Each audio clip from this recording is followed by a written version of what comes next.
Today we are going to talk about tenses. As we all know that tenses are very much important in our written and in our spoken communication. No matter whatever is our level of knowledge or our expertise in a subject, but once we make any error in the use of tenses, that error is very quickly picked up by the reader or the listener, and that lowers our image or impression. Since we all know that English language has four areas of skill, that is listening, speaking, reading and writing, and then the fifth skill, which is not documented but we all know, is the grammatical accuracy. And grammatical accuracy plays a very critical role in our writing and in our speaking. So let's go to the next page and see what is a tense.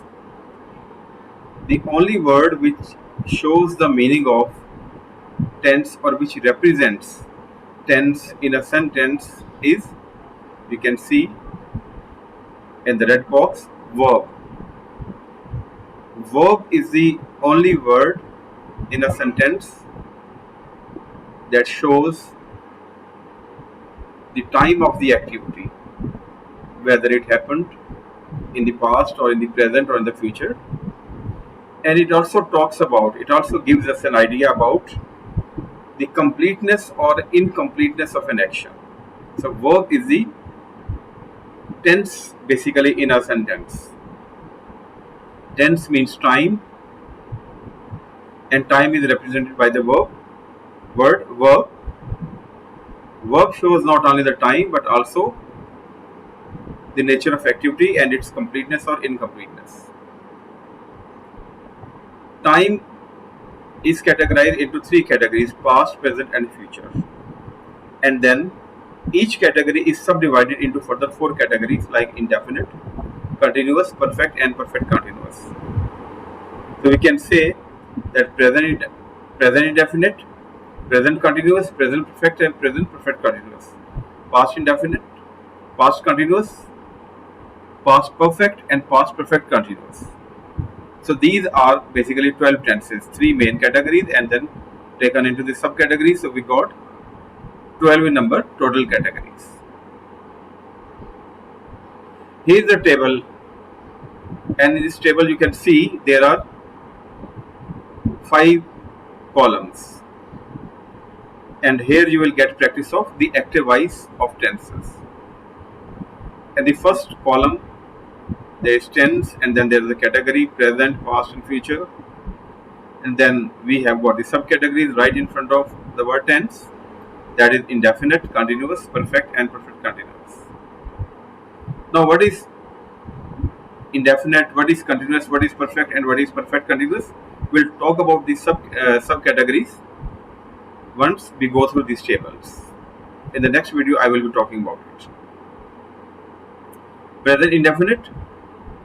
Now we have taken the word like profession. I love my profession. I love my profession. What is the verb here? Love. Before love we have got subject, which is I. It is the first person pronoun. So with I we use bare infinitive or the first form of the verb. I love my profession. In continuous we talk about an action which is in progress, which is going on. So you will just make a change in the verb. From love you will add ing and it will be I am loving my profession. To change a tense from indefinite to continuous, we just need to bring the change in the verb, in the form of the verb. In the perfect it is I have loved my profession. So we know that in the perfect tense,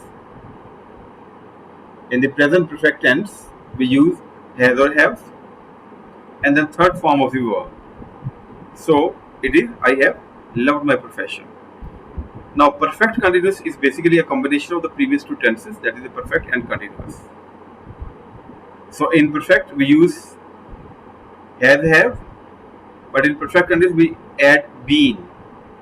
Has been, have been plus first form of the verb plus ing. So that is the formula for perfect continuous. It will be I have been loving my profession. So the present tense in subcategories will be I love my profession, I am loving my profession, I have loved my profession, and I have been loving my profession. Now coming to the past, again we will make change only in the verb. In the past tense, past indefinite, we know that second form of the verb is used, and this tense is used for an activity which finished in the immediate past. The remaining sentence will remain the same. I, my profession. So where the change will come? Here in the verb area. I loved my profession. Now am will convert it to was because we are talking about the past, and in continuous verb plus ing it will remain the same. I was loving my profession. Here have will change into had, rest will remain the same. I had loved my profession.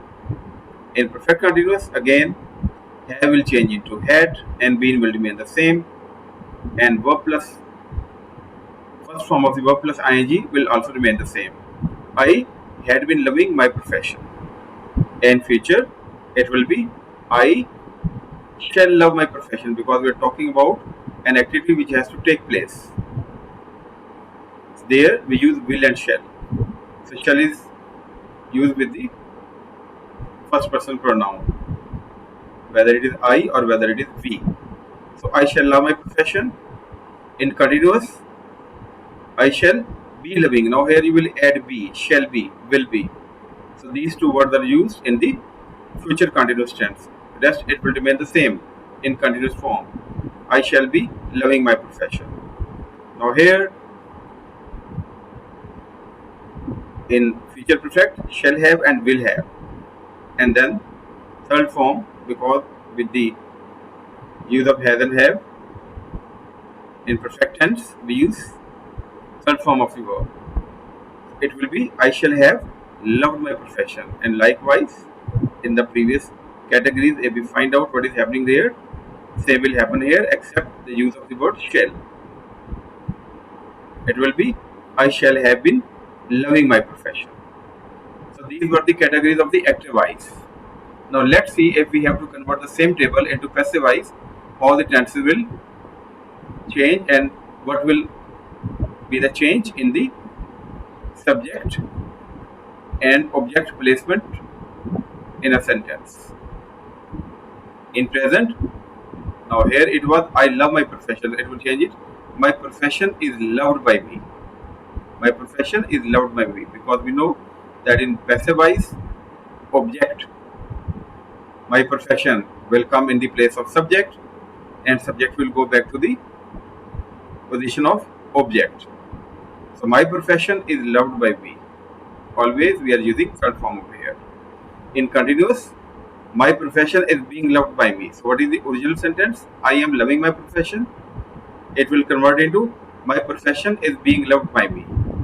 In perfect, I have loved my profession, and here my profession has been loved by me.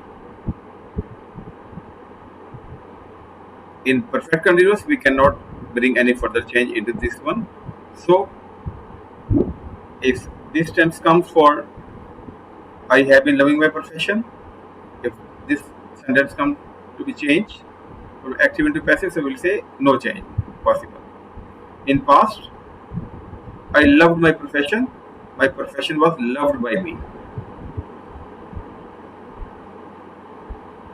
I was loving my profession was being loved by me. I had loved my profession has been,